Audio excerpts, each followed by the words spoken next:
Welcome to the New Schools Podcast. Today's guest, Clark Aldrich, has been called a guru by Fortune magazine and a maverick by CNN. His work in educational media has been featured by the New York Times, USA Today, Wall Street Journal, CBS, ABC, NPR, ESPN, CNET, and U.S. News and World Report. We first discovered his work through his 2011 book, Unschooling Rules: 55 Ways to Unlearn What We Know About Schools and Rediscover Education. Some of the points he makes in that book include tests don't work, that what a person learns in a classroom is how to be a person in a classroom, and that animals are better than books about animals. More recently, Clark created the revolutionary pedagogy known as short sims. Short sims are educational simulations that you can go play around with right now at shortsims.com. They've been custom developed for a variety of organizations such as Visa, the Department of State, the Bill and Melinda Gates Foundation, and the Center for Army Leadership. Clark continues to work with leading organizations, both public and private. He held top secret clearance for his strategic work with the U.S. military, was the founder and former director of research for Gartner's e-learning coverage, and has also worked with Education Testing Service, Harvard Business Publishing, and the National Security Agency. He now trains designers based on his most recent book, Short Sims, A Game Changer. Today's show covers the lack of learner control in traditional schools, the linear-driven media and its prevalence in schools, how we can create content that gets learners active in teaching themselves, and Clark's conversations with Jeff Sandefers about rethinking schools. Sandefers, of course, is the founder of Acton Academy, and we'll get him on the show one of these days. In the meantime, enjoy this conversation with your host, Shannon Falkenstein and Clark Aldrich. Hello, Clark Aldrich, and welcome to the New Schools Podcast. Thank you so much for having this discussion with us today. It's my absolute pleasure. Thank you so much for having me. Wonderful. So I first heard about you when I read your book, Unschooling Rules, in about 2015, when I was preparing to start my own Acton Academy. So first I want to say thank you and recommend your book to all of our audience. I guarantee it's a fast read. No matter if you like it or if you hate it, you'll get through it very quickly. So yes, it is. It's a super easy read, which I really appreciated. And because it's like 55 small chunks that you can digest really easily. We've used this as fodder for parent discussions and student discussions where we just listed them, cut them out, put them in a hat and pulled them out and talked about them. And it was just a really easy and fun way to digest some very revolutionary concepts when you're, inviting people who are, almost everyone is used to conventional school, and then bringing them to a new paradigm. This was a very digestible way of doing it. So I think the book I wrote before this was about 600 pages long, and it weighed quite a few pounds. And it was an industry book on simulation design. And so it's really, really fun to write something that's a lot lighter, easier to carry in the briefcase, to be sure. But also, it is a really interesting challenge of saying how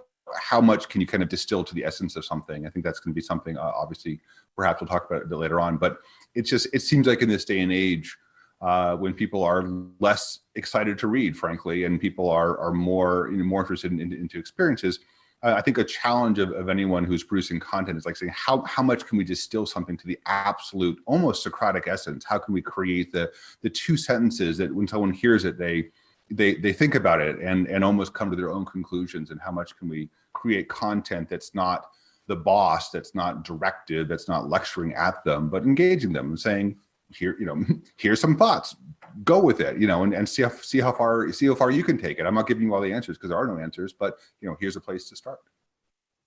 I love it. So I listened to another podcast interview with you, and you talked about kind of a moment in time where the idea for this book was born, and that it was actually in a conversation with Jeff Sandefers prior to his launching Acton Academy. Can you tell us a little more about that moment? Yeah, so Jeff and I have had a lot of conversation about education. We get together and we talk about SATs, and we talk about, colleges, and we talk about, which colleges are worth it, and what's the right model for colleges. And obviously his big obsession in terms of how do we rethink what schools need to be, moving forward. So these are the conversations. So he obviously did his Acton MBA program prior to Acton Academy. And we were talking about education in general, and he was literally saying, I'm thinking of starting this Acton school, this Acton Academy, or I'm thinking about it, or I'm thinking about it. And he said, one reason is because, if we don't do this, we're going to unschool. If we don't do this, we're going to homeschool. We cannot find a school that we think will do more good than harm. And sort of at that moment, exactly when he said that, it's like, oh wait, this would be an interesting thing to think about. And in my own experience as well, as I've worked on a lot of school boards, I've worked with a lot of institutions, and the spectacular failure of school, I think, is epic. And I was at a point where saying any single good idea schools can ruin. You can have the best idea in the world and saying, hey, it's important for people to be motivated, and schools will say, great, let's motivate kids, and then they'll fail and say, oh, it's really important for kids to have good self-esteem. Great, well, we'll have self-esteem classes, and then that fails. And oh, good, it's really important that we teach leadership. And so it was, literally every single great idea you sort of throw against the school, they would just destroy. Why is that? Why do you think that's so? Well, that's the whole point of unschooling rules. The whole point of unschooling rules is saying it's not one thing; it's a whole lot of things. It's a lot of, it's a lot of good people. I don't think there's any villains in this story. There's a lot of good people who all are trying to do the right thing and collectively spectacularly failing. And it's easy to see doom loops in other industries. It's easy to see doom loops in plenty of corporations, crash and burn, not because the people are bad, but because they get in their own personal doom loops, and they have reinforcing cycles that hurt.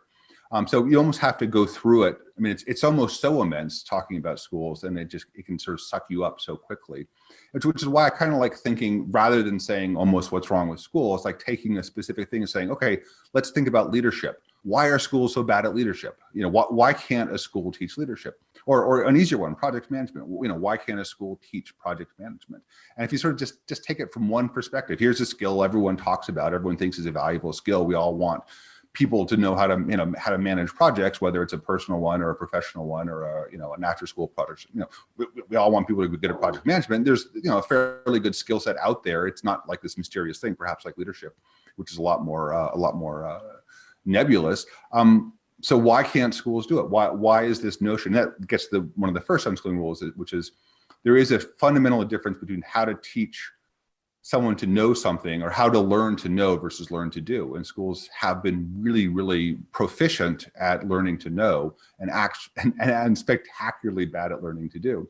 And that's, and to me, that's just really interesting. So it's all these failure points that, again, made unschooling rules interesting, and also I think has shaped my own research and projects to try to figure out how to get around it. So do you think, though, that there's a fundamental, I think that schools fundamentally don't trust kids, and that a lot of the root of why they ruin everything is because they over control children and the learners instead of allowing them and trusting them to go with things. Would you agree with that statement? Sure, I'll say it two different ways, or I'll build on the point, I think. And one of them is, if you have to get kids to do things, if you have to get kids to do, you have to, no matter what, at the end of the day, you have to get kids to do something. You can't force people to be creative. You can't force people to be imaginative. You can't force people to take ownership for a problem. What you can force them to do is move a little block from here to here. You can force them to outline a butterfly. You can force them to do 16 math problems using this formula. And so I think, we've evolved schools to be constantly, what can we force kids to do? And what can we force them to do in little tiny bits? So how can we break up curriculum into little tiny bits that we can force kids to do and then force them to do it? So it's a natural reaction to the pressures of schools. It's a natural reaction to sort of this institutional model that we have. It's not really a matter of not trusting them, even though they don't trust them, but they're not. There's no predictability. They need predictability, and kids are nothing but predictable. They need to be efficient, and learning is not efficient at all. So I think there's it's not because they wake up in the morning and go, oh, those rotten kids. By the way, what they do wake up in the morning and say, oh, those rotten parents. Yeah. So I think it's what's spectacularly predictable is anytime, and again, I'm an outsider in most communities I'm in, so I sort of have the outsider perspective. And I spend time, with school boards, and I spend time with again, SAT companies and stuff, and all these other kinds of places. And invariably, when you have 5 teachers talking, within about 10 minutes, they're going to be criticizing parents.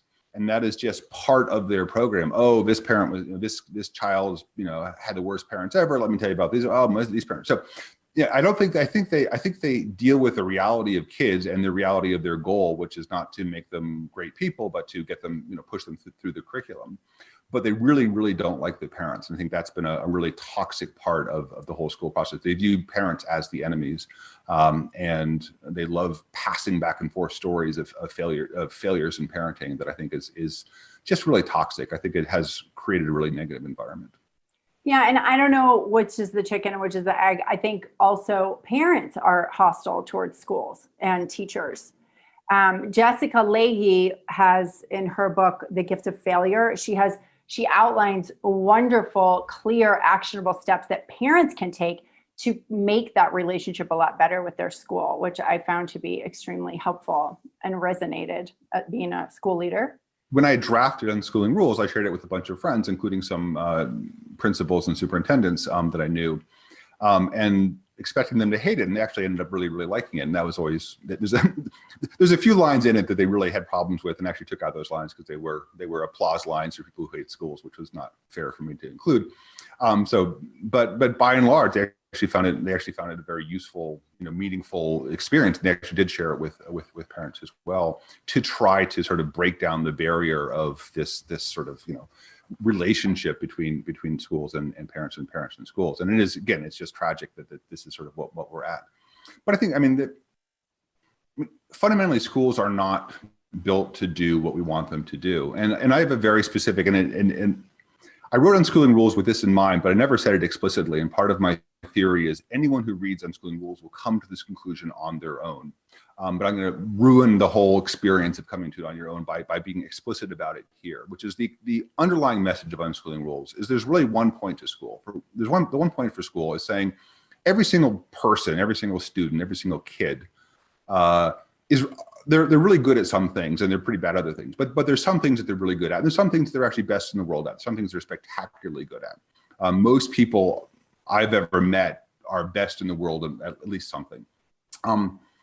They also have their unique passions and things they care about. They really care about animals. They really care about the environment. They really care about free markets, whatever. They really want to lead a good life, whatever. They care about certain things passionately. They have certain skills that they can do better than anything else. The only goal of school is to connect these two things. The only goal of school is saying, how can I take this thing that I'm better at than anyone else, this mission I care about more than anyone else, and how do I connect them? And how do I connect them through honing? How do I connect them through internships? How do I connect them through getting them to the right job, to creating the right job in some cases? I mean, my job didn't exist when I was in school. It's all stuff that I had to create along the way. So I think that's the point of school, and everything else that's not that is a distraction, is a waste, for someone learning some science, non-Euclidean math or reading Dostoevsky or whatever is sort of the most important thing ever, and gets them along this journey. For 90% of everyone else, it's totally a waste of time, or maybe kind of good thing like eating candy or something. It might be fascinating but not helpful. And so schools haven't dealt with that. And by the way, did you come to that conclusion when reading Unschooling Rules? Did that just percolate up in you and sort of saying, yeah, okay, that makes sense? No, I don't want to say that. It was part of a whole complex of thought also around learn to be, learn to do, and learn to learn.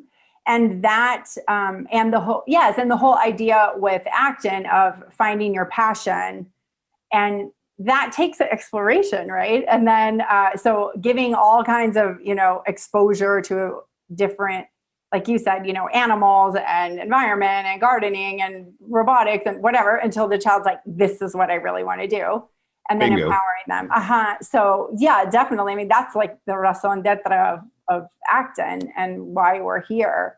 So I absolutely agree with your ideal goal for school. But I know that there's, as soon as you say that, a lot of conventional folks will say, but wait a minute, what about, this whole core content that everyone needs to know, and they need to know this, core content so that we all have a shared understanding? Or what about getting into a great college? These are the things that parents, I think about, and conventional educators. Can you kind of allay their fears a little bit? Well, I think there are some core things that everyone should know. I think there is some degree of reading, some degree of writing, some degree of math, some degree, of general cultural literacy that not cultural literacy in the sense of everyone knows what Seinfeld is or everyone knows what Dostoevsky is, but cultural literacy in terms of saying, I understand what culture is and what culture needs to be and the role of culture. So I think there are meta understanding of culture. Right, exactly. So there are some core skills, there are some core competencies, there are some core things that everyone should know. And you want to trust kids as long as possible to pick them up on their own, but at some point you kind of you do need to guide them towards it if it's not working. And most of the time it works. And for me, math again is much more of a spreadsheet than I don't need people to know pre-calculus. I don't know people unless you're an Apple Math or pure math person. You don't need to know binary, or you don't need to know hexadecimal, but you probably do want to know how to make a spreadsheet sing and how to graph things and chart things and visualize things and use numbers to persuade people and all those. I think those are actually pretty core skills, and also obviously how you're being persuaded. I think colleges is remains to be just sort of this nightmare no win situation. There's there's like 15%, whatever, some relatively small number percentage of college experiences that are really, really important. If you're going to be an engineer, if you're going to be if you're going to be robotics, as you say, if you're going to get into hardcore AI, there are some things where colleges are really, really important. Then there's a lot of other things that they're really not. And so it's again, in Unschooling Rules, I call college sort of a no-win decision, and I think that really is the case. The good news right now is that colleges are being deconstructed because of obviously the coronavirus, and so I think what's sort of ironic, and I'll just back up a little bit and then get back there, is if schools had read, I'm going to say stupidly, had read Unschooling Rules, or school, but much more importantly than that, obviously, is if schools had spent time working with the homeschooling, unschooling communities, and if they'd spent 3 or 4 years figuring out how to reach out to the homeschoolers and unschoolers and other academy people, then they would have been fully prepared for coronavirus. They would have known how to do it. And so almost, again, there's nothing more scary to me than a monoculture. There's nothing more frightening than one way of doing things because it creates worse and worse behavior. And so just simply the monoculture of schools is interesting of how much that came to sort of to bite them. Having said all that, again, colleges, I think, are also learning that lesson, and they're closing down, and they're having to be more flexible and having to reach out to people. And I hope we get to a point where you can take college classes more easily virtually and be on the same front, and only the ones that you want and not the ones that you don't want, and sort of, put together your degree. I did a lot of interviews around cybersecurity for some of the work that I was doing. And what was interesting is I talked to, literally the person in charge of cybersecurity at Intel, at Google, at Microsoft, go through, a list of big well-known companies. And over half of them did not finish college. Over half of them said, I knew way more than my professor did. They were teaching me stuff that was used 10 years ago and is of absolutely no help at all. These are all the wrong things that were being taught. So even in sort of some high-tech areas, so again, you have sort of engineering. If you're dealing with metal, if you're dealing with equipment, if you're dealing with whatever, you need to have access to those equipment, and therefore universities are helpful. But for a lot of these other things, they're really not. I think the other thing to recognize increasingly is that sort of entrepreneurship is the new college degree. I think entrepreneurship is, used to be, say 20 years ago, large corporations would hire people out of high school en masse. And other than, you still have some of the big consulting companies, the big 5 consulting companies doing that with the top 1% of the students, as a Deloitte or a Deloitte Touche, whatever, KPMG, PricewaterhouseCoopers, whatever, they're still doing that in order just to fill the seats and get billable hours. But Other than that, corporations really are not doing it anymore. The way that they're getting employees is by buying up small companies and acquiring them. And so it's that process. So, you know, the golden ticket is no longer the degree from college, but, you know, a lot of cases starting up a company and then being acquired. So, you know, the world is very different, and I bet allays any fears or increases fears. But you know, at the very least, the one golden path was never the case, and it certainly is not the case at all right now. Right. So, right, the cheese has been moved, and we need to find a new way through this maze, right? Right. So let's shift gears a little bit. I am so curious and excited to learn more about short sims. So in this whole issue, and again, the path that I've been on is trying to figure out, again, why are schools so bad, or, you know, why don't schools work? And one reason is the affordances of linear content. So schools, I mean, so as you say, you know. And wait, Clark, let me just refine quickly here. You say, you know, you're saying schools in general, and do you just mean public schools, or do you also mean private schools? Private schools, well, I mean, there's a huge variety. I'm going to say the generic stereotypical school thing, and the school thing that basically runs off books. I mean, for a lot of school programs, and I'm not talking about Acton right now at all, but I am talking about a lot of private schools, a lot of religious schools, certainly a lot of public schools. One of the realities of school is that one analogy for school perhaps is that doctors are like teachers and educational media is like the pharmaceuticals. So educational media is, if you're a lazy teacher, and I'm using that word pejoratively and unfairly, but if you are an unempowered teacher, I'll say that is a much nicer way of saying it. If you're an unempowered teacher, you're going to rely a lot on media. You're going to rely a lot on textbooks, on workbooks, on novels. Media is terrifically cheap. It's incredibly, even though textbook $60, whatever, who cares? It's not. It's still cheap. It's you know, it's incredibly easy to publish a book. I mean, it's, you know, just cheap wise. It's you know, once you have one, you can make 1,000 books of the same copy, you know, very cheaply. It's easy to distribute. George Orwell just went out of copyright. Interesting. So we've been content driven, basically. Content driven and linear media driven. So the problem is it's linear media driven. The problem is that it's a very linear approach, and linear media has certain affordances. It does some things. Well, I've tried to challenge those affordances and unschooling rules by having a bunch of standalone chapters that you can read through in any order, and you kind of, you know, and you're forced to explore it a little bit, and obviously not getting the easy answers, but getting the hopefully the thoughtful questions, and a bit of wind in your sails. But so that's our huge problem, is that we've built these, you know, traditional school things. When we think of, when some people think of schools, they think of writing papers. Writing papers are linear exercises. They're, you know, they're case studies typically, or they're timelines or something. And it turns out all these important skills that we're talking about, like leadership and stewardship and relationship management and innovation and creativity and security, and all these important skills are not linear at all. And so, you know, how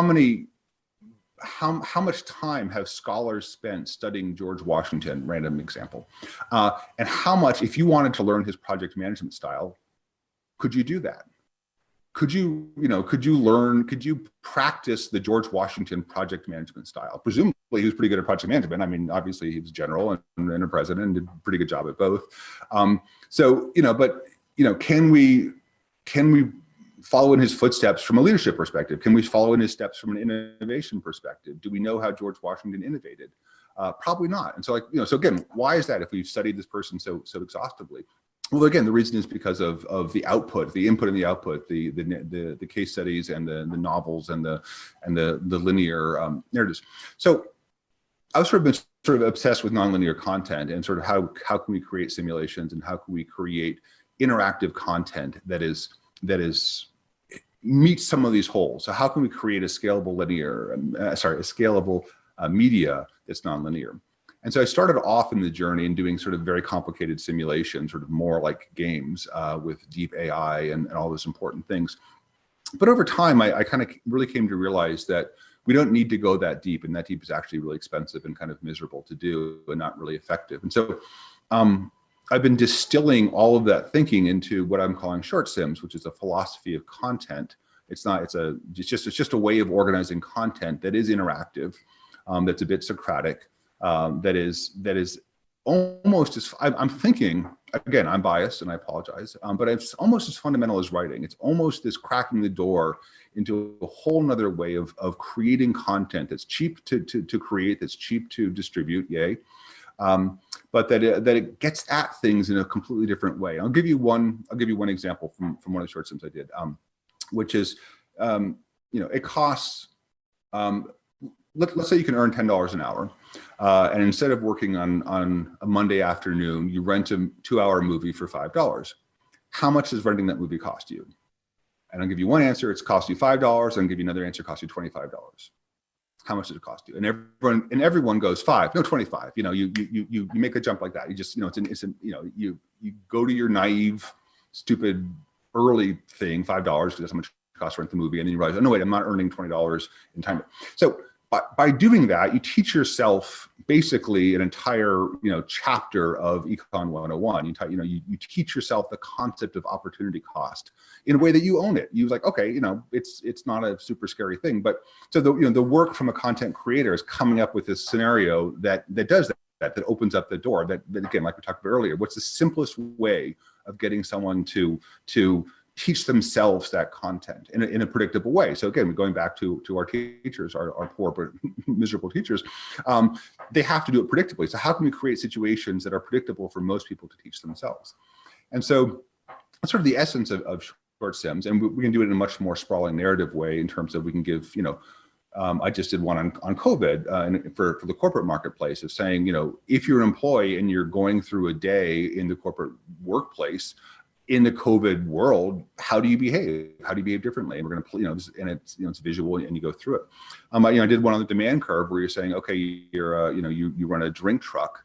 I'm sorry, you run a food truck that sells drinks, and you can change the price. You can change the price of your drinks, and you can see the line shrink and grow. As you change the price, which obviously impacts demand. The weather can change, the sun can go behind the cloud or not, which you can control. And now how do you create a situation where the demand for your drinks is exactly 7? Let's just see if you can manipulate the factors until you get that. And again, it's like a 5-minute short sim. It's something that you can play through. It's very visual, it's very graphical. And in about 5 minutes, you sort of taught yourself the basics of demand curve in terms of how it works and why it works. And it's an experiential learning thing.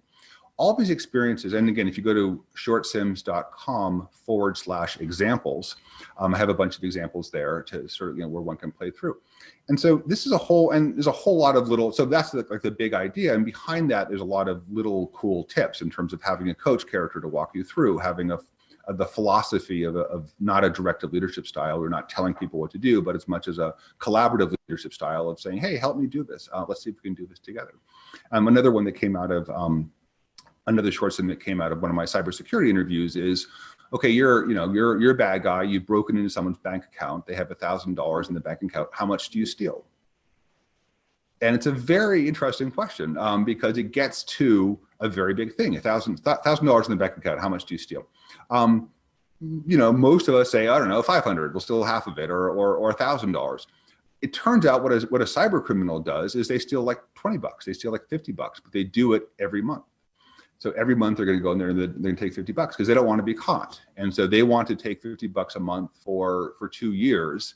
And make a lot more money than if they just cleaned out the bank account, got caught, lost their security access and moved out. And we saw that just in the federal government here in the United States happening as well. That's what cybersecurity, cyber criminals do is they don't want to get caught, and they'll do a lot of things so they don't get caught and cover up their own tracks. So again, we can create these little scenarios that are experiential, that people can teach themselves, and they can make common mistakes and then can learn from it. And so again, these are not high technology scenarios at all, but they're very, very low tech. I use like PowerPoint for graphics, and I use vector-based graphics, and then I sort of it's almost like creating a little animation where you're creating sort of a bunch of sequences, and as people are making decisions, things are evolving towards it. And so in my mind, both the process of creating a short sim and the process of consuming a short sim has the ability to single-handedly change education for everyone who's not lucky enough to be in a great school.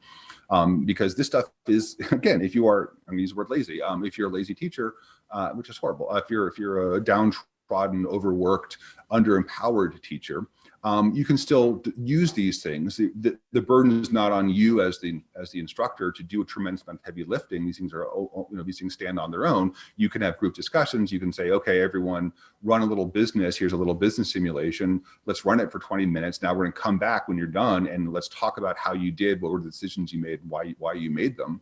And so you can, and that's again easy for a teacher. But it also gets people, down the path of where Acton already is in terms of, sort of an active learning process that they can do it. I'm going to hope, and I need to figure out how to do this. I want, I'd love to see more and more students, instead of writing a term paper on a topic, create a short sim on a topic. And saying, instead of writing a term paper on George Washington, maybe I can do, let's create a George Washington project management sim. Let's have a little short sim where you are George Washington and you have a bunch of options in terms of how to accomplish something, and then give feedback in terms of how you did when you did that. So again, I think we're at this cusp of rethinking what we can do with media by taking advantage of the interactive affordances and the cheap production that we now have access to. Wow, fantastic. So it gives students like a visceral experience of standing in the shoes of someone who has to make a difficult choice. And I think something else that you talk about, let me check my notes, is about a safe place to fail. So in a simulation, you can try again until you learn the lesson. And that's right, like compared to when you're memorizing content and being tested on it, which is kind of an emotionally high stakes situation, that amygdala fires, your brain shuts down, you're not able to function. Whereas in these simulations, it's a completely different feeling where it's like, go ahead and play. You're in a sandbox. You can do whatever you want. And then you're like not responsible for, but you're in charge of your own learning and you will learn out of it because it's designed for that. One step further, or one step to the side of what you just said, which is when you are making a short sim, if you are doing a short sim, a huge part of the process is when you're talking to people, saying, what are common mistakes that people make? If you are worrying about security, what are common mistakes someone makes in the area of security? So whether you're making sure no one takes your lunchbox or making sure that your password stuff is protected or whatever, what are common mistakes in security? What are common mistakes in leadership?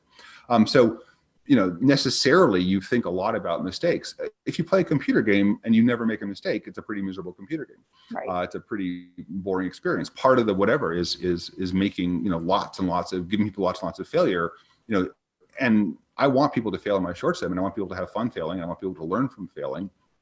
And I also want people to explore. And so one of my success criteria for a good short sim is, someone will play through it maybe 4 or 5 times, but in a perfect world, they get it right the third time. They play it a couple more times, just sort of to screw around a little bit, just to see what happens when they try different things. I think that is the fun of learning, and that's we learn when we don't get what we thought we would get. I mean, experience is what you get when you don't get what you thought you'd get. And that is, I think, a lot of AI models are increasingly being focused on this thing too, which is what happens when the world doesn't align to your expectations. And I think that is that is where learning happens. And if you're a sim designer, if you are writing the textbook, you are creating the one brittle path of success. Just follow these rules and you'll be fine. And that, of course, is absurd. And if you're a sim designer, if you're a short sim designer, you're thinking a lot about failure. And failure is not this, you fail and okay, on to plan B. It's not this moral failing or this existential failing. It's just, well, of course, because you didn't know. Now you do know, keep going. So I think Acton has such a healthy perspective on failure as something that if you're not failing, you're not doing it. And I sort of think of frustration itself as the sweat of learning. If you're not frustrated, if you're not failing, then you're not learning anything. And again, we know that in computer games intuitively, and we need to obviously incorporate that into all learning. Very well said. So do you have any short sims that are collaborative, or is it all individual student? It's a very, very disciplined process. It's always one-on-one. It's always one to computer, which makes it very scalable. Where I have built plenty of short sims that are for communities, and typically it's go off and play the short sim and then come back and we'll talk about it. We'll talk about your strategies or something. Okay. So it can be used, so it's a single player prop, but it can be used in the context of community discussions very easily, and certainly has been in plenty of. Harvard does some, Visa, the credit card company, does some short sims. They all use them from to start and level set on collaborative conversations. Are you familiar with Synthesis School? They came out of Ad Astra. I'm aware of them, but not intelligently. Okay, my kids have just signed up to Synthesis, and they're playing it. It's very interesting. It's collaborative game playing, and they keep creating new games that they keep moving up through, and it's fascinating. My children won't let me in the room when they're doing it, so I haven't really seen it, but they're having a great time. And I also think gaming, for example, Minecraft, right? Like in Minecraft, my kids play it and they are learning so much. I mean, it's like limited resources. You have to go around and mine for them. You can, create small businesses. You can have a business where you sell wool, and then you have to raise the sheep, and you have to make sure that the sheep are fed. I mean, it's very, very complex. There's a lot of different trade-offs. There's a lot of hard work. There's timing. There's weather. I mean, there's all kinds of stuff in there that I think parents may underestimate how powerful Minecraft is for learning the metagame, and also for learning, so many things about life and even entrepreneurship. There are some epic games. There are some absolutely spectacularly good games. Civilization is sort of a classic example, obviously. But not as good as Minecraft. But I think the problem with their successes is they've created almost an expectation or a desire to sort of create educational versions of those. And almost all those efforts have failed spectacularly. And so my own personal passion of the last 5 or 6 years is almost untangling myself from that thinking of saying, we're not going to create a AAA game in the educational space to cover all these topics. If there's a great game like Minecraft, by all means use it and absorb it. If it's a great game like Civilization, if it's a great game like Theme Hospital, whatever, use it and embrace it, and then sort of work it into the curriculum. But we're not going to have students building a Minecraft. They can build a little game within Minecraft, as you say. But if we're going to get students building content, if we're going to get teachers and instructors and guides building content, if we're going to even get the National Science Foundation building content, the goal is not, or the Gates Foundation building content, the goal should not be, in my opinion anymore, should not be a computer game like activity, because I don't believe that structure is in place. And so the short sim philosophy has come as a reaction to that, of saying, well, what can we create? How can we use media as judiciously as possible? How can we get away from requiring the exotic skills that VR or AR or AAA computer games require today? We don't necessarily, we're not going to have someone who's a great programmer in Unity or whatever. So what can we do instead of that? Because I think that's a trap. And I think that almost the last 10 years or 20 years now, sort of computer games as a model of education, beyond a couple of great games that work very well, has led to a lot of failures. And so I've overseen a lot of corpses of projects that had those very good intentions in mind, but I do not believe systemically those are going to be capable of being produced within the next decade. So I think it's going to be a different approach. The other thing is through the democratization of content creation and interactive content creation and ownership of the experience, which I'm a huge fan of. I think we need to have the 1,000 flowers blooming, not to misquote Mao, but we do need to say, how can we have as many experiments going as we can, and then let people learn from each other. And so, in my scenario right now, the great game of 10 years from now, the great educational experience game-like experience is going to be born from maybe someone in your class or maybe a friend of mine building a little short sim, and then someone next year saying, oh, I can add to that, and then I can add to that, and add, and let's almost like pearls, let's grow, let's create a lot of little prototypes, and then see which one, the good ones will live on their own and then be expanded upon over time, rather than saying, hey, let's create the giant computer game about project management or something, which is going to be, the chance of it failing is quite high. I hear you. It seems to me your sims, your short sims, I've done a couple of them on your site. It feels like a good conversation with an adult or someone, a mentor, let's say. I feel like I've had conversations like that with mentors when I worked in companies and things like that, who would kind of lead me through stuff Socratically, or let me go try something, and then I would have to come back with the project, and they would say, okay, this is great, but what about this? What about this? What about this? And those were such seminal moments of learning for me. And I guess, not everyone gets to have those opportunities, or, you certainly can't predict when they're coming. So it sounds like you've created something that provides that to anyone who comes in and wants to do a sim. Would you agree with that? Yeah, and there's a lot there, but the notion of a coach character, the notion of someone who's there to help you, is a really, really important one. And again, a lot of linear content can't do that, because it's just, again, we've all written books, we've all written papers, and hey, I'm the boss and I'm telling you what to read next and what to read next and what to read next. And it's awful. I hate writing because it's so directive. I want to give you the chance of playing with it. And then the creation of the coach characters is really important, because you do want to have someone who's there on your side, who's not, the language is, how can I help you? Again, the analogy I always think of is Jeeves, from the Birdie and Jeeves Wooster, or Jarvis from the Iron Man Marvel movies, or, whatever. But, that's the way we want to learn. We want to be the mad scientist, and we want to have the Jarvis or the Jeeves cleaning up after us. And, that's how most of us want to learn. And so, how can we create that situation where we have a very helpful slave who's there to both guide us and also to tolerate our mistakes and to clean up our messes and to, I love the moment in sort of the Birdie Wooster Jeeves, things where Birdie says, I'm going to do this. And, the Jeeves goes, very good, sir, which is it's the stupidest idea I've ever heard, but I can't really say that because I'm subservient, but I'm going to, okay, good luck. And I'm here to clean up your messes. And, and what a great way that is to learn. And we saw that in sort of the Iron Man, again, the first Iron Man movie as well, when he's building a suit of armor and he has the Jeeves or the Jarvis who's going to be cleaning up after him and help him with his messes, but also, there to allow him to be mad scientist. And I think that's, as much as we can at least hint at that, at least we can create content that gets a little bit of that feeling, then I think we're doing pretty well. So would you talk more? Our audience is really parents and also educators who do feel a sense of frustration, or that their cheese has moved in the conventional system.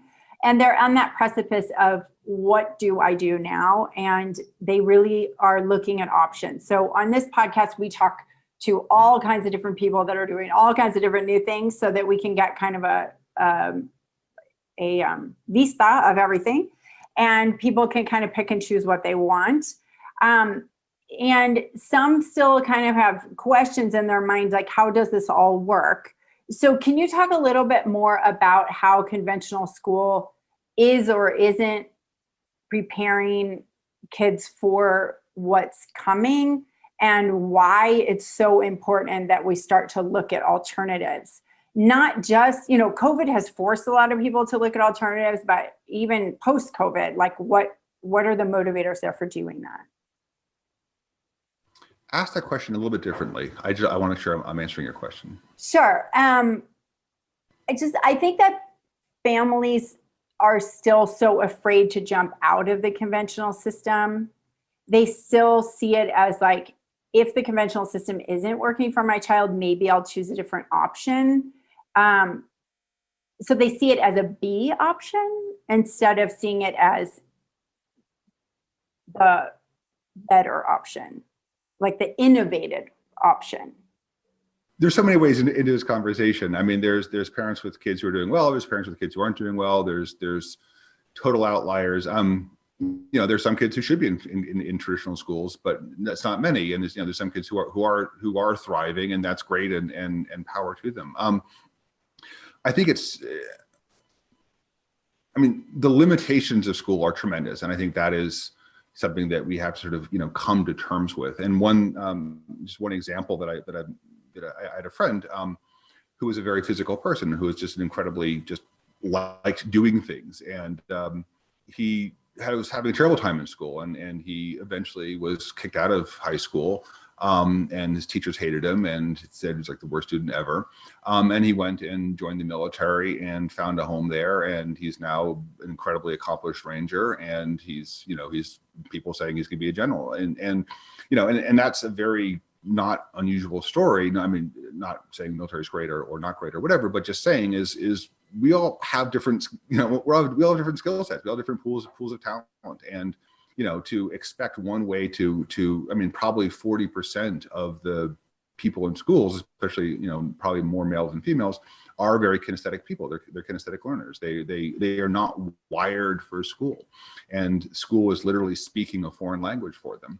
And they're in a lot of trouble. I mean, they're in a lot of trouble if they're going to be almost inevitably in a school system, the bottom half, and they're going to be the C- kids or something, and they're going to be acting up and stuff. And and so again, the number of people for whom school is just simply a foreign language. And again, we sort of associate a morality with doing well in school, which is fairly repugnant.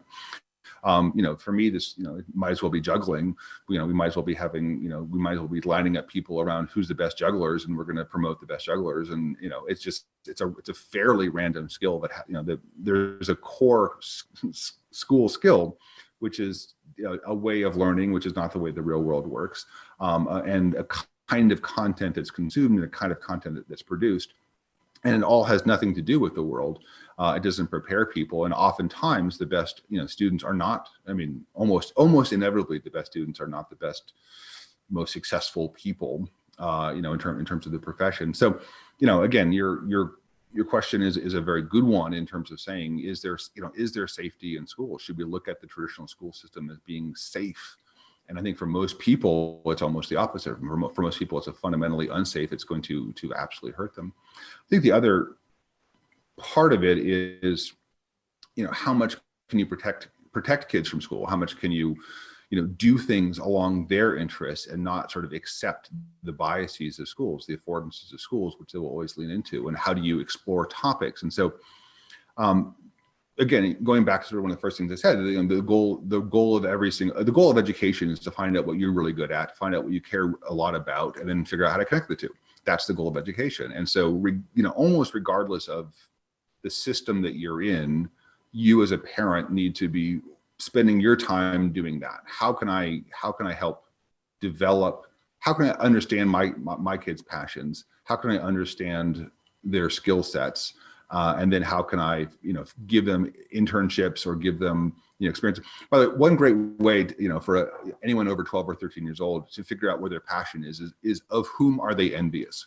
It's one of the great drivers. It's like everyone's, I'm so jealous, or I'm so envious. I'm so envious of this, of this person. And I think that's a great way of saying, okay, that's where your natural inclinations are, because you're not envious of people who are completely outside of your skill sets. So you're only envious of those people whom you almost feel like is achievable. So it's a great technique. And so that's a great question. It's a really fun Thank one, you. because again, we think of it as such a bad thing. In fact, it's such a North Star, such a compass. And then you start looking at schools as sort of saying, not, oh, I need to follow the rules of the school, but saying, are the schools helping me do this? And if not, are there other schools available to me that could better help me do this? I think if you have that as your goal, you can now start. And by the way, some people have no good options there. Some people have, 2 or 3 bad options in terms of helping them do that, in which case they have to do a lot of the heavy lifting of saying, am I going to spend my goodwill as a parent making them do their homework, or am I going to spend my goodwill, going on a field trip to the local Lockheed Martin, development center, or or getting them an internship at the NSA or whatever, depending on the skill set. So I think you have to start off with this with each individual person, and obviously we're all individuals, and then look at your options in terms of how can who's the best group out there to help your youngster meet that challenge. Thank you so much for that. So you went to Brown, right? So you went to an Ivy League school. You've achieved amazing educational goals. And so a question I'd like to ask is, knowing what you know about how the world is right now and how expensive college is and things like that, if Clark Aldrich, were a senior in high school right now, post-COVID, and you could either go to college or you could take that money and do something else with it, what would you choose? I'll say it this way. I mean, I've not gone to get my PhD in education, which plenty of people said that I could have or should have or might have or something. I spent, the last 20 years, I've role modeled a way of learning that I think is very compatible with me. I hate schools and I hate the way schools work, and I'm not motivated by schools, and I'm not motivated by making my teacher give me an A. Rather, I don't care if I get an A or a C. I just truly do not care. I'm really, really happy if a client is happy with the project. I will kill myself to make a client happy. I could care less if the TA that's grading my paper likes my paper or not. So, even the motivation system of schools don't work with me. I hate every second of it. I hate linear content passionately. I hate the contrivances of it. I hate the affordances of it. So for the last 20 years of my life, I had been following a model of learning that I believe in, which is learning by doing and exploring and finding companies that are, fellow travelers, even for a short period of time. And so, I've worked with ETS, who does the SATs. I've worked with Harvard. I've worked with a bunch of, again, very large corporations, IBM, whatever, Cisco, Microsoft, and you find fellow travelers and you journey with them. I always had my goal of trying to figure out how to make education work. They had their goal of making money and helping their employees become more aware of things or whatever. And we crossed our paths for a while, and we both benefited, hopefully, and then we moved on to other relationships. And I think that's a really, really good model for me of, that's going to bring out my best. That's going to allow me to construct the life that I want to for myself. I don't think, I was not ready for that, at graduating from prep school. I was not ready to think in those terms, and perhaps being the result. I was a very good student, which did not make me a very good person or a very superior person anyway at all. It just simply, I could do it well, even though I hated every minute of it. And so, but I was not ready to do the journey that I eventually was on. It took me 10 years out of college to start being proactive and starting to control, starting to be a lot more, have a lot more agency in what I was doing, other than what paid well and what seemed interesting. So it's not the answer, perhaps that it didn't really quite answer your question, but I think it got there indirectly anyway. Yeah, I think I understand what you're saying. Okay, so you made a great analogy earlier, and I'm going to invite you to extend it a little bit more. What would be, if you were to offer a metaphor for conventional school compared to your short sims, what would that be? I think conventional, the analogy I start off on schooling rules with, I think is still a good one, which is conventional schools are like eating out of the frozen food section of a supermarket. And all the time. Just an endless stream of that. And it's like really, really good for the first, really good for the first 4 bites. And then pretty soon you're getting really, really sick of it. And then you're sort of realizing that it's all the same stuff in different forms, and it's not nutritionally valuable. And so I'm hoping short sims is a different kind of food. I'm not going to quite say it's the organic pear or I can't go that far, but it gets you away from the frozen food into a different section, to a different relationship with food, not the more active one. So perhaps the peas you have to shell and eat or something, or maybe the seeds to grow, or maybe a microcraft beer or something. But it's a more active process. It's less consumption oriented. It's more, perhaps a way of growing your own food. It's a more active process, but it's doing it with a friend. I think it's a really important thing, as you said, with the short sims. It's we don't want to do stuff alone. It's fun to be lost with a friend. It's miserable to be lost by yourself. And so, I want to create situations where at least you're kind of lost with a friend, and then you figure it out and you feel great about it and you've learned something. I don't learn a geography unless I get lost there, by the way. So if I'm traveling around the world, Palo Alto or Austin or whatever, I don't know the area until I'm lost and I'm late for a meeting. And that's when I really get to learn it well. And so, obviously when you're alone and doing that, it's pretty miserable, but it's when you're with a friend, it's a pretty great experience. And so I guess it's sort of that. I've now mixed 4 or 5 metaphors. I apologize. That's okay. Okay, great. Yes, and that's actually when you need to know the geography is when you're using it, right? So that we're back to learn to learn. So fantastic. So tell the audience, please, where can they experience these short sims for themselves? Again, go to shortsims.com/examples. Okay. And then there's a tool called Twine, which is a free open source tool that I would recommend for people building their own, and start thinking about, can we start building, for teachers in schools, can we start building our own short sims? Let's, look at all the ones that I've made or the ones that are on the site as role models, as examples, and then start creating your own. And I think we, the more people who are creating their own short sims, literally, I think you're going to create great content for your students or your kids, and starting to get the kids building short sims themselves. I think it's a revolution in the way in our relationship with media, both as consumers and creators, that I think is a really helpful, interesting new perspective. And certainly you will look at all content differently and much more as active rather than passive, through an active rather than passive lens, which is really exciting. Fantastic. And what age range would you say that short sims are ideal for? As a creator or as a consumer? Both.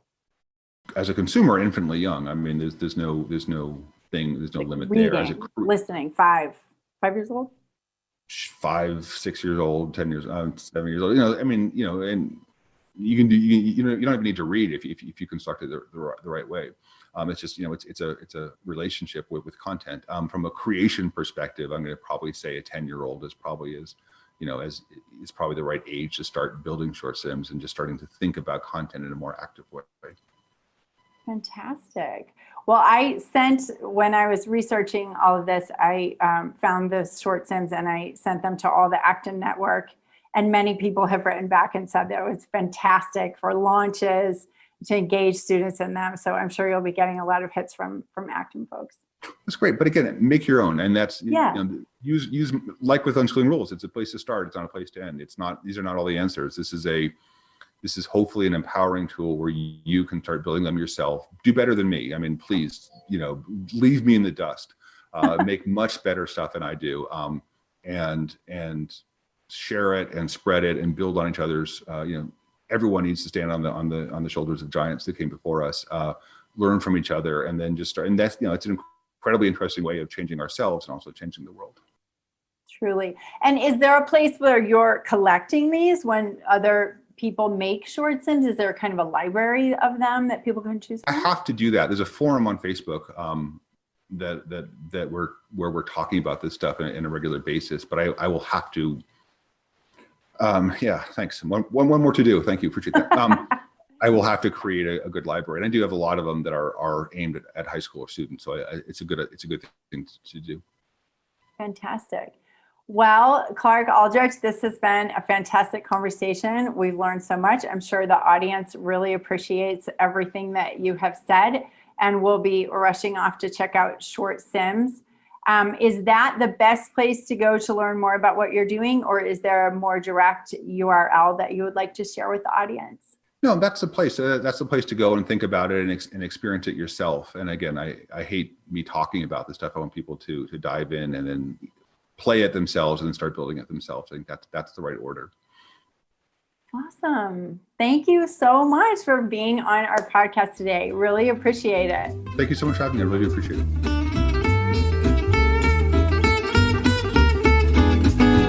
Thanks for listening to the New Schools podcast. Tell a friend.